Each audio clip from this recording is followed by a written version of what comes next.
ಅದೊಂದು ಸುಂದರ ಸಂಸಾರ.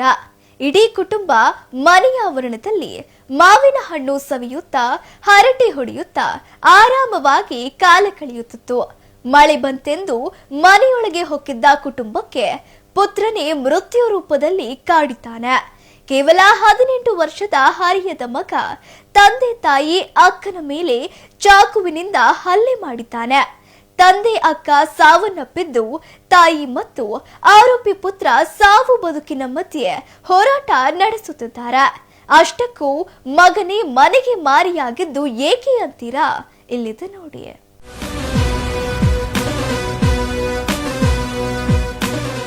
Online game ಹುಚ್ಚು, ಪಾಲಕರನ್ನೇ ಕೊಂದ ಪಾಪಿ ಪುತ್ರ.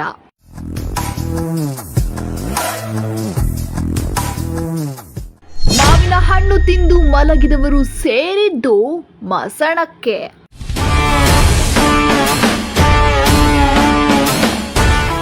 ಅಕ್ಕ ತಂದೆಯ ಕುತ್ತಿಗೆ ಸೀಳಿ ತಾನು ಚಾಕು ಹಾಕಿಕೊಂಡ ಸೈಕೋ ಪುತ್ರ.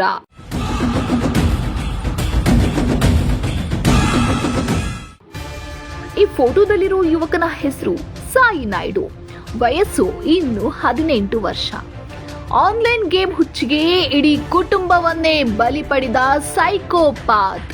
ಹೌದು, ಆನ್ಲೈನ್ ಗೇಮ್ ಆಡೋದನ್ನೇ ಜೀವನ ಮಾಡಿಕೊಂಡಿದ್ದ ಸಾಯಿ ನಾಯ್ಡು ಕ್ಷುಲ್ಲಕ ಕಾರಣಕ್ಕೆ ತನ್ನ ತಂದೆ ತಾಯಿ ಅಕ್ಕನ ಮೇಲೆ ಮೃಗದಂತೆ ಎರಗಿ ಚಾಕುವಿನಿಂದ ಕತ್ತು ಸೀಳಿ ಕೊಲೆ ಮಾಡಲು ಯತ್ನಿಸಿದ್ದಾನೆ.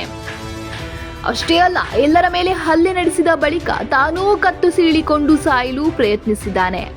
ಘಟನೆಯಲ್ಲಿ ಅಕ್ಕ 20 ವರ್ಷದ ಪ್ರಗತಿ ಸ್ಥಳದಲ್ಲಿ ಸಾವನ್ನಪ್ಪಿದ್ದಾಳೆ. ಇನ್ನು 48 ವರ್ಷದ ತಂದೆ ವೆಂಕಣ್ಣ ನಾಯ್ಡು ಚಿಕಿತ್ಸೆ ಫಲಕಾರಿಯಾಗದೆ ಬಳ್ಳಾರಿಯ ವಿಮ್ಸ್ ಆಸ್ಪತ್ರೆಯಲ್ಲಿ ಕೊನೆಯುಸಿರು ಎಳೆದಿದ್ದಾರೆ. ತಾಯಿ ಸೌಜನ್ಯ ಪರಿಸ್ಥಿತಿಯು ಗಂಭೀರವಾಗಿದ್ದು, ಆರೋಪಿ ಸಾಯಿ ನಾಯ್ಡು ಕೂಡ ಸಾವು ಬದುಕಿನ ನಡುವೆ ಹೋರಾಟ ನಡೆಸುತ್ತಿದ್ದಾನೆ.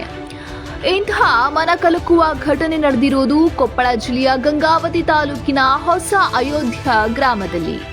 ರಾತ್ರಿ ಇಡೀ ಕುಟುಂಬ ಮನೆಯ ಅಂಗಳದಲ್ಲಿ ಕುಳಿತು ಮಾವಿನ ಹಣ್ಣು ಸವಿಯುತ್ತಾ ಹರಟೆ ಹೊಡೆಯುತ್ತಿದ್ದರು. ಮಳೆ ಬಂತೆಂದು ಎಲ್ಲರೂ ಮನೆಯೊಳಗೆ ಹೋಗಿದ್ದಾರೆ. ಸ್ವಲ್ಪ ಹೊತ್ತಿಗೆ ಆನ್ಲೈನ್ ಗೇಮ್ ವಿಚಾರಕ್ಕೆ ಗಲಾಟೆ ನಡೆದಿದೆ. ಅಲ್ಲಿ ಶುರುವಾದ ಮೃತ್ಯುವಿನ ಅಟ್ಟಹಾಸ ಇಬ್ಬರನ್ನ ಬಲಿ ಪಡೆದಿದೆ. ಗಂಗಾವತಿ ಗ್ರಾಮೀಣ ಠಾಣೆ ಲಿಮಿಟ್ಸ್ ಅಯೋಧ್ಯ ಗ್ರಾಮದಲ್ಲಿ ಒಂದು ಮರ್ಡರ್ ಕೇಸ್ ರಿಪೋರ್ಟ್ ಆಗಿದೆ.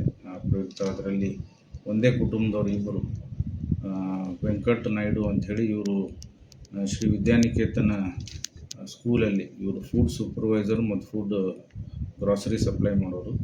ಸೊ ಅವರು ಮತ್ತು ಅವ್ರ ಮಗಳು ಪ್ರಗತಿ ಅಂಥೇಳಿ 19 ವರ್ಷ, ಅವರು ಕಾಲೇಜ್ ಸ್ಟೂಡೆಂಟು. ಇವರಿಬ್ಬರದು ಡೆತ್ ರಿಪೋರ್ಟ್ ಆಗಿದೆ. ಅವ್ರ ಜೊತೆ ಇಬ್ಬರು, ಇವ್ರ ಹೆಂಡತಿ ಸೌಜನ್ಯ ಮತ್ತು ಇವರು ಮಗ, ಈ ಬೇಸಿಕಲಿ ಅವನದು ಏಜ್ ಮತ್ತು ಅದೆಲ್ಲ ನಾವು ವೆರಿಫೈ ಮಾಡ್ತಾಯಿದ್ದೀವಿ. ಅವರು ಇಂಜೂರಿ ಆಗಿದ್ದಾರೆ.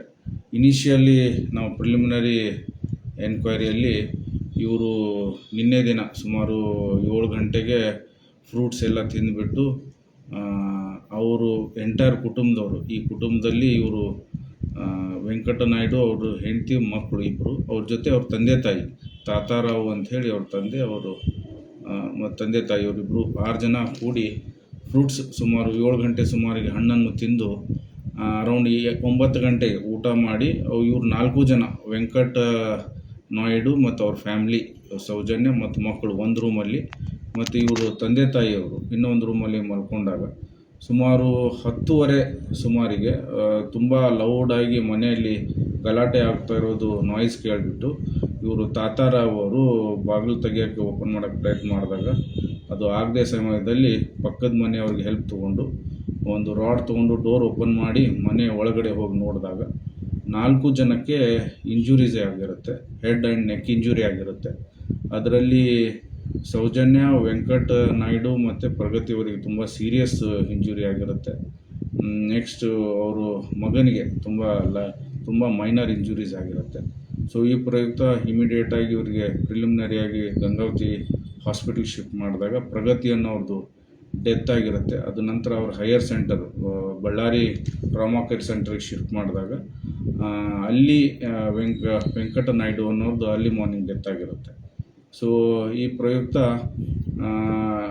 ಇನಿಷಿಯಲಿ ಇಂಜೂರ್ಡ್ಗೆ ಕೇಳಿದಾಗ ಇವರು 4 ಜನ ಮಲ್ಕೊಂಡಾಗ ಅವು ಸಡನ್ನಾಗಿ ಲೈಟ್ ಆಫ್ ಮಾಡಿಬಿಟ್ಟು ಒಬ್ಬರು one of the suspect family member ಅವರು ನೈಫಿಂದ ತಗೊಂಡು ಇಂಜೂರ್ ಮಾಡಿದ್ದಾರೆ ಅಂತ ಹೇಳಿದ್ದಾರೆ ಅವರು. ಸೊ ಆ ಪ್ರಯುಕ್ತ ಇವರು ತಾತಾರಾವ್ ಅವರು ತಂದೆಯವರು ಕೊಟ್ಟಂಥ ಪ್ರಕರಣ ಮೇರೆಗೆ ಗಂಗಾವತಿ ಗ್ರಾಮೀಣ ಠಾಣೆಯಲ್ಲಿ ಒಂದು ಮರ್ಡರ್ ಕೇಸ್ ರಿಪೋರ್ಟ್ ಆಗಿದೆ. ಇವರಿಗೆ ನಾವು ಇಮಿಡಿಯೇಟಾಗಿ ನಾನು ಮತ್ತು ಸೊಕೋಟು ಇನ್ನೂ ಎಲ್ಲ ವಿಸಿಟ್ ಮಾಡಿ ರಾತ್ರಿ ಹೊತ್ತಿಗೆಲ್ಲ ಇನ್ಸ್ಟ್ರಕ್ಷನ್ಸ್ ಎಲ್ಲ ಕೊಟ್ಬಿಟ್ಟು ಎಲ್ಲ ಎವಿಡೆನ್ಸರಿ ವ್ಯಾಲ್ಯೂಸ್ ಏನಿದೆ ಎಲ್ಲ ಕಲೆಕ್ಟ್ ಮಾಡ್ಕೊಂಡಿದ್ದೀವಿ. ಮತ್ತು ನಮ್ಮ ಮಾನ್ಯ IG ಸಾಹೇಬರು, ರೇಂಜ್ IG ಸಾಹೇಬರು ಬಳ್ಳಾರಿ ಟ್ರಾಮಾ ಕೇರ್ ಸೆಂಟ್ರಿಗೆ ವಿಸಿಟ್ ಮಾಡಿಬಿಟ್ಟು ಅಲ್ಲಿ ವಿಕ್ಟಿಮ್ಸಿಗೆ ಕೂಡ ಮಾತಾಡಿದ್ದಾರೆ. ಅಲ್ಲಿ ಸದ್ಯ ಸೌಜನ್ಯ ಮತ್ತು ಅವರು ಮಗ ಅಲ್ಲಿ ಟ್ರೀಟ್ಮೆಂಟ್ ತೊಗೊಳ್ತಾ ಇದ್ದಾರೆ. ಮಗನಿಗೆ ಮೈನರ್ ಇಂಜುರಿ ಇದೆ. ಅವರು ತಂದೆ ಕೊಟ್ಟಂತಹ FIRನಲ್ಲಿ ಸಸ್ಪೆಕ್ಟು ಅವರು ಮಗನ ಮೇಲೆ ಸಸ್ಪೆಕ್ಟಾಗಿ ಕೊಟ್ಟಿದ್ದಾರೆ. ಸೊ ಆ ಪ್ರಯುಕ್ತ FIR ದಾಖಲಿಸ್ಕೊಂಡು ಮುಂದಿಂದು ನಾವು ಪ್ರಕರಣವನ್ನು ತನಿಖೆ ಮಾಡ್ತಾ ಇದ್ದೀವಿ. ಧನ್ಯವಾದಗಳು. ಆನ್ಲೈನ್ ಗೇಮ್ ವಿಚಾರಕ್ಕೆ ಶುರುವಾದ ಗಲಾಟೆಯಲ್ಲಿ ಆ ನರಹಂತಕ ಸಾಯಿ ನಾಯ್ಡು ಮೊದಲು ಟಾರ್ಗೆಟ್ ಮಾಡಿದ್ದೇ ತನ್ನ ಸ್ವಂತ ಅಕ್ಕನನ್ನ. ಚಾಕುವಿನಿಂದ ಅಕ್ಕನ ಕುತ್ತಿಗೆ ಸೀಳಿ ಮಂಚದ ಮೇಲೆಯೇ ಅತ್ಯಂತ ಕ್ರೂರವಾಗಿ ಹತ್ಯೆ ಮಾಡಿದ್ದಾನೆ. ಮಗಳ ಚೀರಾಟ ಕೇಳಿ ತಡೆಯಲು ಬಂದ ತಂದೆ ಮೇಲೂ ಚಾಕುವಿನಿಂದ ಮನಸೋ ಇಚ್ಛೆ ಹಲ್ಲೆ ನಡೆಸಿದ್ದಾನೆ. ಇಷ್ಟಕ್ಕೆ ನಿಲ್ಲದ ಅವನ ಕ್ರೌರ್ಯ ತಾಯಿ ಸೌಜನ್ಯ ಮೇಲೂ ನಡೆದಿದೆ.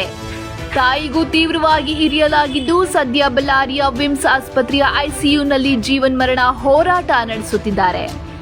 ಇತ್ತ ಎಲ್ಲರ ಮೇಲೂ ಚಾಕುವಿನಿಂದ ಹಲ್ಲೆ ಮಾಡಿದ ಸಾಯಿ ನಾಯ್ಡು ಕೊನೆಗೆ ತಾನೂ ಚಾಕುವಿನಿಂದ ಇರಿದುಕೊಂಡು ಆತ್ಮಹತ್ಯೆಗೆ ಯತ್ನಿಸಿ ಆಸ್ಪತ್ರೆಯಲ್ಲಿ ಚಿಕಿತ್ಸೆ ಪಡೆಯುತ್ತಿದ್ದಾನೆ. ಘಟನೆಯ ವೇಳೆ ರೂಮಿನ ಒಳಗಿನಿಂದ ತಂದೆ ವೆಂಕಟ ನಾಯ್ಡು ತೆಲುಗಿನಲ್ಲಿ ಸಾಯಿ ತಲುವುತ್ತೀರಾ ಅಂದ್ರೆ ಸಾಯಿ ಬಾಗಿಲು ತೆಗಿ ಅಂತ ಪ್ರಾಣ ಭಿಕ್ಷೆ ಬೇಡುತ್ತಾ ಚೀರಾಡಿದ್ದಾರೆ. ಈ ಧ್ವನಿ ಕೇಳಿ ಓಡಿ ಬಂದ ವೃದ್ಧ ತಾತರಾವ್ ಹಾಗೂ ಪಕ್ಕದ ಮನೆಯ ಪ್ರಭಾಕರ್ ಎಂಬುವರು ಹಾರೆಯಿಂದ ಬಾಗಿಲು ಮುರಿದು ಒಳನುಗ್ಗಿದ್ದಾರೆ. ಆಗ ಅಲ್ಲಿ ಕಂಡ ದೃಶ್ಯ ಇಡೀ ನರಕವನ್ನೇ ಕಣ್ಣೆದುರು ತಂದಿಟ್ಟಿತ್ತು. ಅಕ್ಕ ಮತ್ತು ತಂದೆಯನ್ನ ಮುಗಿಸಿದ ಪಾಪಿ ಸಾಯಿ ತಾನೂ ಕೂಡ ಕುತ್ತಿಗೆ ಕೊಯ್ದುಕೊಂಡು ನೆಲದ ಮೇಲೆ ಒದ್ದಾಡುತ್ತಿದ್ದ. ಸದ್ಯ ಕಟುಕ ಮಗನಿಗೂ ಬಳ್ಳಾರಿ ಆಸ್ಪತ್ರೆಯಲ್ಲಿ ಪೊಲೀಸ್ ಕಾವಲಿನಲ್ಲಿ ಚಿಕಿತ್ಸೆ ನೀಡಲಾಗುತ್ತಿದೆ. ಗಂಗಾವತಿ ಗ್ರಾಮೀಣ ಪೊಲೀಸ್ ಠಾಣೆಯಲ್ಲಿ ಪ್ರಕರಣ ದಾಖಲಾಗಿದ್ದು ತನಿಖೆ ಮುಂದುವರೆದಿದೆ. ವೆಂಕಟ ನಾಯ್ಡು, ಸೌಜನ್ಯ, ಪ್ರಗತಿ, ಸಾಯಿ ಊಟ ಮಾಡಿ ಮಲ್ಕೊಂಡಿದ್ರಂದ್ರೆ ಇವರು ನಮ್ಮ ದೊಡ್ಡಬರು ನಮ್ಗೆ ಫೋನ್ ಬಂದೈತೆ ಒಂದು 11 ಗಂಟೆಗೆ ಹಿಂಗೆ ಸುಮಾರು. ಇಲ್ಲ ಇವ್ರಿಗೆ ಏನೋ ಪ್ರಾಬ್ಲಮ್ ಆಗೈತಿ, ಏನೇನೋ ಚಾಕಿಂಗ್ ಮಾಡ್ಕೊಂಬಿಟ್ಟಾರಂದರೆ ಏನು ಕಲಹ ಆಗಿಲ್ಲ ಏನೇನು ಇರ್ತೇನೆ ಅಂತಂದ್ರೆ ಆದರೆ ಅಂಥದ್ದು ಯಾವತ್ತೂ ನಾವು ನೋಡಿಲ್ಲ. ಅವ್ರು ಆ ಜೀವನದಲ್ಲಿ ಯಾವತ್ತೂ ಜಗಳ ಮಾಡ್ಕೊಂಡಿಲ್ಲ, ಏನೂ ಇಲ್ಲ, ಇದು ಈ ಥರದ್ದು ಏನಿಲ್ಲ. ಒಂದೇ ಸಲ ಹಿಂಗೆ ಹೇಳ್ಬಿಟ್ಟು ಚೆನ್ನಾಗಿಟ್ಟು ಇಲ್ಲಿಗೆ ಬಂದು ನೋಡಿದ್ರೆ ಹುಡುಗಿ ಡೆತ್ ಆಗಿಬಿಟ್ಟಿದ್ದಾಳೆ. 3-4 ಹಾಸ್ಪಿಟ್ಲಿಗೆ ಕರ್ಕೊಂಡು ಹೋದ್ವಿ. ಅಲ್ಲಿ ಏನೋ ಫಸ್ಟ್ ಏಡ್ ಏನೇನು ಮಾಡಿದ್ದು ಹುಡುಕಿದ್ದವ್ರು ಬಳ್ಳಾರಿ ಕಳಿಸಿದ್ದಾರೆ. ಅಲ್ಲಿ ನಮ್ಮ ಅಣ್ಣ ಓದ್ತಿದ್ದಂಗೆ ಇನ್ನೂ ಏನು ಅನ್ನೋದು ನಮಗೆ ಏನು ಗೊತ್ತಿಲ್ಲ. ಚಾಕು ಹಾಕಂದ್ರೆ ಅದು ಯಾವ ಥರ ಯಾರು ಹಾಕ್ಯಾರ ಅನ್ನೋದು ಗೊತ್ತಿಲ್ಲ. ಅವ್ರವರು ಹಾಕಂದಾರ ಅನ್ನೋದು ಗೊತ್ತಿಲ್ಲ. ಈಗ ಸಾಯಿನ ಹಾಕ್ಯಾರ ಅಲ್ಲ, ಅದು ಅನುಮಾನ ಇದೆ. ಈಗ ಆ ಥರ ಇದಾಗಿದೆ ಅಂತ ಈ ಒಳಗೆ ಯಾರು ಬಾಗಿಲು ಹಾಕಂದ್ರೆ ಕದಾಕಂದ್ರೆ ಹೊರಗಲಿಂದ ಹೊಡೆದು ಆರಿಲಿಂದ ಓಡ್ತಾ ಇದ್ದೀರಿ ಅಂತ ಹೇಳ್ತಾರೆ. ಎಷ್ಟು ಜನ ಇರ್ತೀರ ಸರ್? 4 ಮಂದಿನೇ. ಅವ್ರ ಅಪ್ಪ ಅಮ್ಮ ಆ ಕಡೆ ಸೈಡ್ ಇರ್ತಾರೆ. ಹ್ಞೂ ಸರ್. ಏನು ಇವ್ರ ಮನೆಗೆ ಏನು ಕೆಲಸ ಮಾಡ್ತಿದ್ರು ಸರ್? ಅವರು ವಿದ್ಯಾನಿಕೇತನದಲ್ಲಿ ಕೂಟಲ್ಲಿದ್ದಾರೆ, ಅಡಿಗೆ ಭಟ್ಟ ಇದೆ. ಸ್ಟೇಷನರಿ ಎಲ್ಲ ಸಪ್ಲೈ ಮಾಡ್ತಿದ್ರು ಸರ್? ಸ್ಟೇಷನರಿನ ಇಲ್ಲ, ಅಲ್ಲಿ ಕುಕಿಂಗ್ ಅಡಿಗೆ ಭಟ್ಟ ಕೆಲಸ ಮಾಡಿ. ಈ ಹುಡುಗ ಏನು ಮಾಡ್ತಿದ್ರು? College second PUC. ಆನ್ಲೈನ್ ಗೇಮ್ನಾಗಿದ್ದ ಇಲ್ಲ, ನಮಗೆ ತಿಳಿದ ಮಟ್ಟಿಗೆ ನಾನು ಅವನ್ನ ಆನ್ಲೈನ್ ಗೇಮ್ನಲ್ಲಿ ಅಷ್ಟೆಲ್ಲ ನೋಡಿಲ್ಲ. ಮೊಬೈಲ್ ಜಾಸ್ತಿ ಇರ್ತಿದ್ದ ಅಂತ? ಇಲ್ಲ, ಅಷ್ಟೇನಿಲ್ಲ. ಚೆನ್ನಾಗಿ ಓದ್ತಾನ. ಈಗ ಅದೇನನ್ನ ಅವ್ನು ಮಾನಸಿಕ ಆಗೈತಂದ್ರೆ ಅಕಸ್ಮಾತ್ ಅವಾಗೆ ಆಗಿರ್ಬೇಕಿದು. ನಾನು ಹಿಂದೆ ಮುಂದಂತೂ ನೋಡಿಲ್ಲ ನಾವು. ಹಂಗಿದ್ರೆ ಏನೋ ಆಗಿರ್ಬೋದು ಸರ್. ಮತ್ತು ನಮ್ಮ ಕರ್ಮ ಇರ್ಬೋದು, ಅವ್ರದ್ದು ಏನು ಮಾಡೋಕ್ಕಾಗತ್ತೆ. ಈಗ ಅದರಲ್ಲಿ ಈಗ 4 ಮಂದಿನ ಇದ್ದಾರೆ. ಒಳಗೆ ಹೋಗಿದ್ರೆ ಒಳಗೆ ಹೋಗಿ ಯಾವನ್ನ ಹೊಡೆದಾನಂದ್ರೆ ನಿಮಗೆ 5 ನಿಮಿಷದಲ್ಲಿ ನಮ್ಮ ಪೊಲೀಸ್ ಡಿಪಾರ್ಟ್ಮೆಂಟ್ನವ್ರು ಹೇಳ್ಬಿಡ್ತಾರೆ ಈ ಥರ ಆಗಿದೆ ನಿಮಗೆ ಅಂತೇಳಿ. ಇದು ಒಳಗಿದೆಯಲ್ಲ, ಈಗ ನಮಗೆ ಇದಾಗ್ತಾ ಇಲ್ಲ. ಅದು ಆ ಹುಡುಗ ಏನು ಸೈಕೋ ಆಗ್ಯಾನಪ್ಪ ಅಂತಂದ್ರೆ ಅವಾಗ ಆಗ್ಯಾನ ಅಂತಂದರೆ ಅದನ್ನ ನಂಬಲೇಬೇಕು. ಮತ್ತೆ ಈಗ ನಮ್ಗೆ ಯಾವತ್ತೂ ಕಂಡಿಲ್ಲ ಹಂಗೆ ಅವನೇನೋ ಸಿಟ್ಲೇ ಇರೋದು. ಸೈಕೋ ಅಂದ್ರೆ ಒಂಥರ ಯಾವುದೋ ಒಂದು ಬಿಹೇವ್ ಕಾಣುತ್ತಲ್ಲ, ನಮ್ಗೆ ಯಾವತ್ತೂ ಕಂಡಿಲ್ಲ. ಈಗ ಮೊಬೈಲ್ ಅಡಿಕ್ಟ್ ಆದ್ರೆ ಅದ್ರ ಬಿಹೇವ್ ಅಷ್ಟು ಮೊಬೈಲ್ ಅಡಿಕ್ಟ್ ಏನಿಲ್ಲ. ಶಾಲೆಗೆ ಹೋಗ್ತಾನೆ ಬರ್ತಾನೆ, ಅವತ್ತು ಟೈಮಿಂಗ್ ಐತಿ. ನೋಡ್ಬೇಕು ಸರ್, ಮತ್ತು ನಿಮ್ಮ ಜೊತೆ ಡಿಪಾರ್ಟ್ಮೆಂಟ್ನವರೆಲ್ಲ ಈಗ ಎಂಕ್ವೈರಿ ಶುರು ಮಾಡ್ತಾರೆ. ವೀಕ್ಷಕರೇ, ಕೇವಲ ಒಂದು ಕ್ಷಣದ ಕೋಪ, ಒಂದು ಮೊಬೈಲ್ ಗೇಮ್ನ ವ್ಯಸನ ಇವತ್ತು ಒಂದು ಸುಂದರ ಸಂಸಾರವನ್ನೇ ಸ್ಮಶಾನವಾಗಿಸಿದೆ. ಈ ಘಟನೆ ಇಡೀ ಸಮಾಜಕ್ಕೆ ದೊಡ್ಡ ಎಚ್ಚರಿಕೆಯ ಗಂಟೆಯಾಗಿದೆ. ಆನ್ಲೈನ್ ಗೇಮ್ಗಳಲ್ಲಿ ಕೊಲ್ಲುವುದು, ಕತ್ತರಿಸುವುದು ಸುಲಭ. ಅದನ್ನೇ ದಿನವಿಡೀ ನೋಡುವ ಯುವಕರಿಗೆ ವಾಸ್ತವ ಜೀವನದಲ್ಲೂ ರಕ್ತ ಹರಿಸುವುದು ದೊಡ್ಡ ವಿಚಾರ ಅನಿಸದೇ ಹೋಗುವ ಮಾನಸಿಕ ಕಾಯಿಲೆ ಅಂದ್ರೆ ಗೇಮಿಂಗ್ ಡಿಸಾರ್ಡರ್ ಕಾಡುತ್ತಿದೆ. ಹೀಗಾಗಿ ಮನೆಯಲ್ಲಿ ಮಕ್ಕಳ ಕೈಗೆ ಮೊಬೈಲ್ ಕೊಡುವ ಮುನ್ನ ಎಚ್ಚರಿಕೆ ಇರಲಿ. ನಿಮ್ಮ ಮಕ್ಕಳು ಮೊಬೈಲ್ನಲ್ಲಿ ಏನು ಮಾಡ್ತಿದ್ದಾರೆ? ಗೇಮ್ನಲ್ಲಿ ಸೋತಾಗ ವಿಪರೀತ ಸಿಟ್ಟು ಮಾಡ್ತಿದ್ದಾರಾ? ಏಕಾಂತ ಬಯಸ್ತಿದ್ದಾರಾ? ತಕ್ಷಣ ಗಮನಿಸಿ. ಅವರನ್ನ ಮೊಬೈಲ್ ಲೋಕದಿಂದ ಹೊರತನ್ನಿ. ಗೇಮ್ಗಳಲ್ಲಿ ಪ್ರಾಣ ಹೋದ್ರೆ ರೀಸ್ಟಾರ್ಟ್ ಮಾಡಬಹುದು, ಆದ್ರೆ ರಿಯಲ್ ಲೈಫ್ನಲ್ಲಿ ಕಳೆದುಕೊಂಡ ಜೀವ ಮತ್ತು ಸಂಬಂಧಗಳು ಯಾವತ್ತೂ ಮರಳಿ ಬರೋದಿಲ್ಲ ಅನ್ನೋದನ್ನ ಇಂದಿನ ಯುವ ಪೀಳಿಗೆ ಅರ್ಥ ಮಾಡಿಕೊಳ್ಳಬೇಕಿದೆ. ಇನ್ನಾದರೂ ಪೋಷಕರು ಮತ್ತು ಯುವ ಜನತೆ ಎಚ್ಚೆತ್ತುಕೊಳ್ಳಲಿ ಎಂಬುದೇ ನಮ್ಮ ಆಶಯ. ಸಿಡಿ ಚನ್ನಕೇಶ್ವ, ಒನ್ ಕನ್ನಡ ನ್ಯೂಸ್, ಬಳ್ಳಾರಿ.